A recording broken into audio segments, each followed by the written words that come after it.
ادامه گفتار رمان زنان سبزبهار شاعر و نویسنده دلآگاه گل رخسار. گفتار هفتم.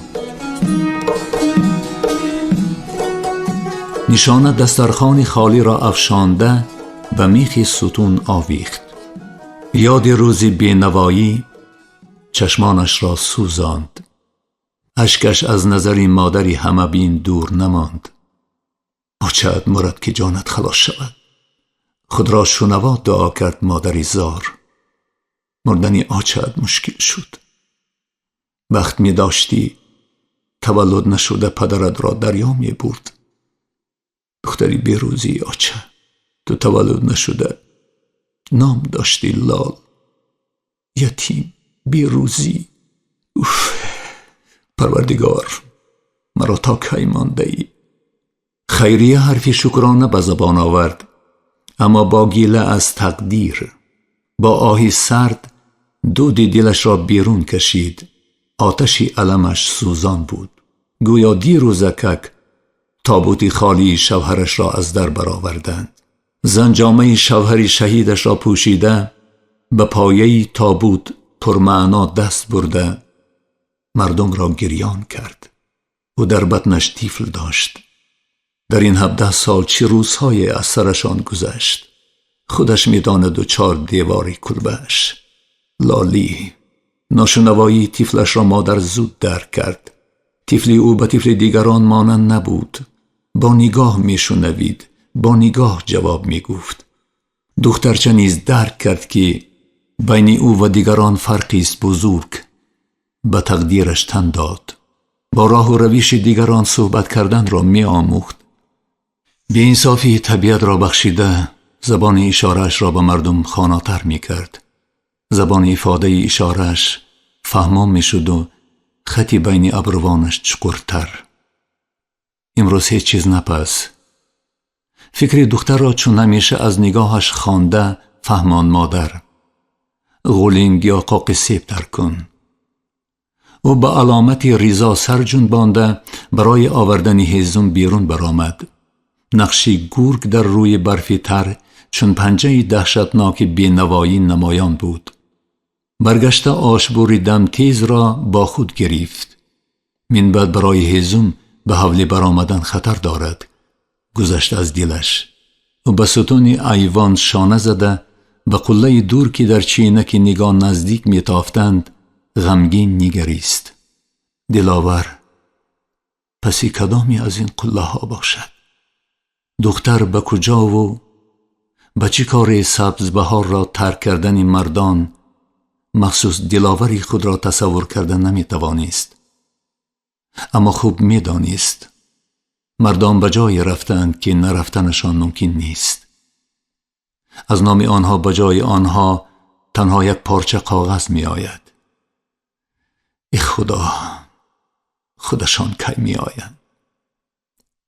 با این سؤالی بی جواب دخترکی عاشق بارها به خدای خود مراجعت می کرد، اما جوابی نمی شنید.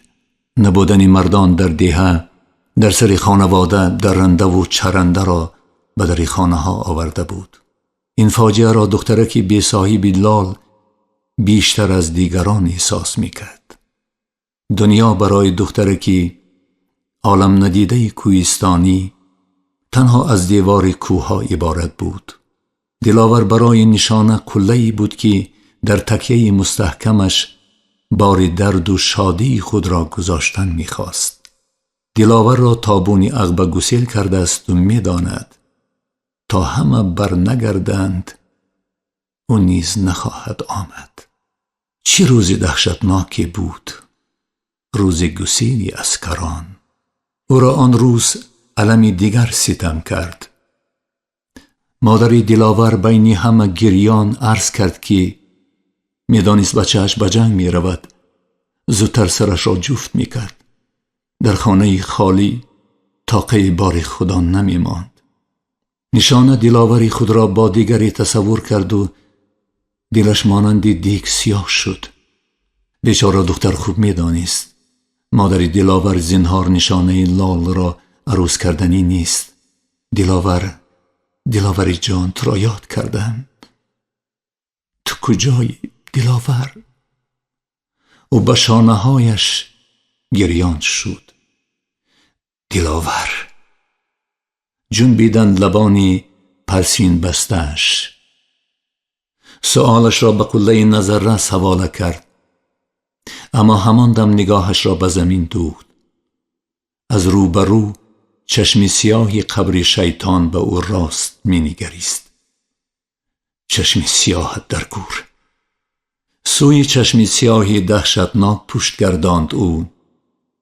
نشانه از این نگاهی سیاهی همیشه سویش عکس بردار سخت می ترسید. همسالانش می خندیدند، می رقصیدند، می سرودند، عربده و گپگزارانی می کردند. او ماهیوار خاموش بود. چیزی گفتنی شود، اول چشمانش به گپ می در آمدند، سپس دستانش، بعد لبانش. همه هنرها را آموخته بود، از تور بافی تا موکی دوزی. زنهای سبزبهار طرز تعجیلیشان را حتما نزد او می آوردند. دختران خود را برای هنر آموزی به نزد او راهی می کردند. دختری مکتب ندیده برای خواندن نامه های دلاور مشق کرده سواد برآورد. اما از دلاور کیها خط و خبر نبود. نشانه که علمش را همیشه از کار می گرفت باز سوی کار و باری کلبه برگشت. برای بزغال عطاله پخت. اکنون با قاشقچه چوبین به دهان حیوانک شیر می ریخت و جانور از او و عطاله بیمزه تا پیستان گرم و شیرینی مادرش گریختن می خواست. بینشان کشاکش شد. بوز به کشاکش آنها گویا بی پروا می نگریست. جانور کاسه عطاله را در بغل دختر چپه کرده سوی تشناب گریخت. نشانه محزونانه تبسم کرده دامن می شست و می اندیشید. همین حیوانک شیطان همسال دادرکش الکه 4 طرف را طی کرده حق خود را دعوا می کند. از مادرش جدایی نمی خواهد. آدمی زاد که حاکم جانزاد عالم است. با عذاب تولد شده با عذاب کلام می شود. او تیف را به گهواره بست. کودک در خواب تبسم می کرد. چشمان نشانه سوختند. آمدن تو و رفتن پدر و مادرت چی معنی دارد؟ قوت من به تربیتت می رسیده باشد. و از نوگ بینی تگمه مانندی بچه بوسید. کودک چنان لاغر بود که رگ‌های رویش از زیر پوست کبود می تافتند. بزغاله را گیر. بز را پاکیزه مکید. اشاره کرد مادر. دختر سراسیمه جانور را از پیستان مادرش کنده به ستون بست. مه سرکشی کرد جانور. دختر تبسم کرد. عجب تبسمی گونه زیبی. تبسم به لبانش نرسیده چشمانش، لبانش، رخسارش گول می کرد. او به این حیوانک شوخی بازیگر که برابر جیانش به دنیا آمده زندگی یک رنگی او را رنگین کرده است دلبستگی مخصوص داشت. پیش خود از جانورک شوخی بلای نیم سیر شرمی داشت. برای حقش را دیده و دانسته ربودن و به کودک دادنش. سیر نشدی بیچاره. پشتی نرمی جانورک را نوازش کرد دختر. علم مادر ندارد گرسنه است. تو مادر داری گرسنه ای. چی علاج؟ می اندیشید لخشه های نیمسوز را تگی صندلی کشیده. کودکی یتیم گوش نمی گرفت. کلان نمی شد. بیمار بودنش نیز معلوم نبود، زیرا اشتهای خوب داشت. به وقتی خاله‌اش اهل بود. به تقدیرش گویا تن داده بود که غش نمی کرد. گرسنه ماند یا تر باشد مثلی کفتر بچه قمقم کرده خاله‌اش را خندان بیبیش را گریان می کرد. قمقمی کودک بیبی را بیت گو کرده بود. کفتر بچه را به باغ میبینم من، جولیده و بی دماغ میبینم من. کفتر بچه را به خون دل پروردم، امروز به چنگ زاغ میبینم من. کفتر بچهش دختری سیاه پیچهش بود و زاغ مرگ. دستی لرزان بی از سر کودک دور نمی شد. عجب قسمتی دارد آدم. روز مرگ دخترش کمپیر به خود مرگ می طلبید. اکنون مردن نمی خواست. کودک روزا روز شیرین رو و خندان لب می شد. نو نو نغمه می برآورد. نشانه کودک را از گهواره کشاده 2-3 بار در هوا پرواز داد. به بدنش خاکستری گرم مالیده، به پرپیچ گرم پیچاند. مغز یک دانه بادام را آرد کرده، به داکه گریه کرد و به دهان بچه ماند. کودک این بار نیز نگاهی صاف و حیرانش را گاه به خاله، گاهی به بیبی دوخته، گویا پرسیدنی بود: پدر و مادری من کجایند؟ تو نمی بودی ما چکار می کردیم؟ گفت بیبی وقتی نشانه کودک را به نزدش می گذاشت: تو نمی بودی سبزه خاک من یک وجب می شد. آه کشیده سوی در نگران، خود به خود گفت عاجیزه، بدون اختیار به دری پوشیده نگریسته. او همیشه کسی را انتظار بود. از پسی در همانا صدای پای شنیده شد و در کشاده. بسم الله الرحمن الرحیم. قدم رسید بلا نرسد، دوست رسد دشمن نرسد. چشمی نیک پر نور، چشمی بد کور، عالمی پری نور بلاها دور. السلام علیکم بیبی خیریه. و علیکم السلام جواب داد صاحب خانه خرسندانه. بیا بیا خاک پایت توتیا، ما را یاد کردی، خدا یادت کند. اوه مرجانی جانی خوش آمدی. عاجزه زار هم صحبت از دیدنی کمپیری خوشگو چنان شاد شد که چشمانش نم گرفتند. در قدمات صدقه.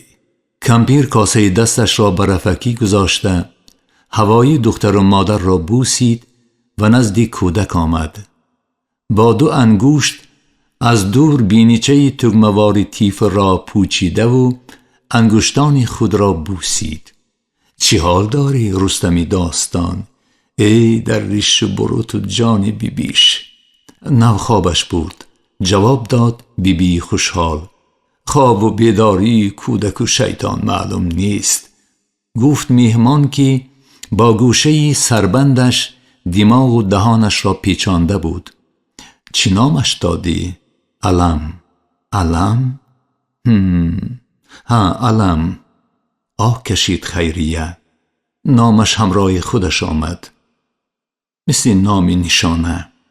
نشانه نشانه پدرش است. علم علمی همه. عیب تو چی دوگانه؟ آه کشید میهمان. عیب من این است که اجل فراموشم کرده است.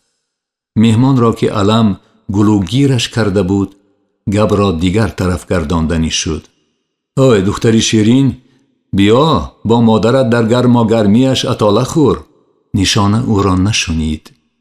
زبان بیچاره را نمیدانم. میزبان در دل از میهمان رنجید اما چیزی نگفت. دختر اندیشه های میهمان را خواند که همانا دسترخوان آورد و کاسه آوردهش را با 2 قاشق به نزدش گذاشت.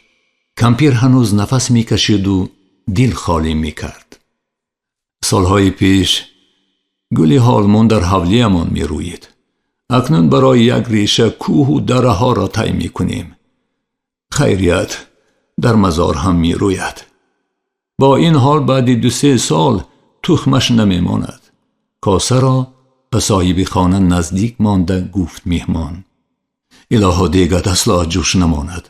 دوگانه تیکه دهانت را برای ما آوردی. تنها از گلویم نمیگذرد، خودت هم خور. این خیل نگو دوگانه، هر کس نصیبه خودش را میخورد. بسم الله. کمپیر نصیبه کنان گفت گیر حالمون برای همه می روید. طفل بیدار شد و با قم حقی خود را طلب کرد. دختر تبسم کنان طفل را به دست گرفته به سینه‌اش زیر کرد. دلی هر دو خرد و بزرگ یک رنگ می تپید. ای در قدرتت مرم خدای، اگر این دختر نمی شناختم گمان می کردم بچه خودشه، مادری تپ تیار. خیریه محزون تبسم کرد. بیا اطاله خور، اشاره کرد مادر به نشانه. دختر پرکار بود. سینه بوز را شسته خوش کرده طفل را به سینه بوز نزدیک آورد. کمپیر از دیدن این منظره حزن‌آور از ترس فیغان نکند سراسیمه 2 پیاله چای گرم را خالی کرد و دور و دراز سلفید. بعد عذرخواهانه سوی عاجزه نگریسته نشانه را صفت کرد. نشانه تو به خراج 7 مملکت می ارزد. پسر می داشتم غیر دختری تو عروسی دیگر آرزو نمی کردم. جان خوشکم خدا گیرد. توبه کندگانه مثل من می بودی چکار می کردی؟ 4 اشکیلت درست است. دولتمندی. تسلا داد میهمان را میزبانی عاجز. از خدای تعالی 1 عمر دامن گیرم، برای خودم، برای تو، برای نشانه، برای این کودکی یتیم. حضرت که بندش را 1 بار خلق می کند، چون این خار و زار کردنش از روی انصاف نیست. دنیا دنیای ارمان است دوگانه. اسب یابی زین نمی یابی، زین یابی اسب نمی یابی. آه کشید میزبان، در عمرم نه اسب یافتم و نه زین. گیر اطاله خور، تلخ باشد هم غذا است. کاری خیر نکردی، عمرم 1 روز دراز کردی دوگانه. اطاله را چشیده گفت خیریه دیگر ثواب نگیر، مان مرا زودتر خاک خنک کشد. این خیل نگو دوگانه، آرزوی خاک خنک نکن. هر آمدن را رفتنی هست در وقت و ساعتی خود. مرجان شاعر به اختیار به درد تلخی عاجیزه علمی خود را نیز همراه کرده بالای سوختن نمکاب ریخت. 100 برگ سفیدی سحری را چی کنم؟ من بی تو حیات و زندگی را چی کنم؟ مردم ای خدا عمری ابد می طلبه، من عمری دراز غمقتی را چی کنم؟ از گنج تعالی به من و تو غم رسید و خلاص. گفت خیریه. زنها برابر آه کشیده اسیر خیال خود دیرگاه خاموش نشستند. به قبرستان کی می روی مرجانی جان؟ ناگاه پرسید خیریه خاموشی گران را برهم زده. کمپیر چندی سویش پکر نگریسته عاقبت بلند و پرسلفه دیرگاه خندید. به قبرستان رفتنی ما را خدا نداند، من از کجا می دانم دوگانه؟ یا از مرگم پیشتر روم میگویی؟ 1000 سال عمر بین مرجان، اصلا نمور. خاک سیاه گیری زری سرخ گردد، تو موری. سبز بهار جزیرباد می شود. کودک را بردن در کار میبری؟ زودتر بر. پوری زاری بود نگاهش، برای همین آمدم دوگانه. زنهای همدان سبز بهار پیش از همه مرزیه و مرجان حساب و کتاب کردن، ماه و روز شمرده، سند و مثال آوردن، معین کردن که کودک را در بطن مادر شمال مرده کمپری خاصه رسیده است. باید ماما دایه شمال خنکش را از بدن طفل بیگناه بگیرد. حکم قطعی بود.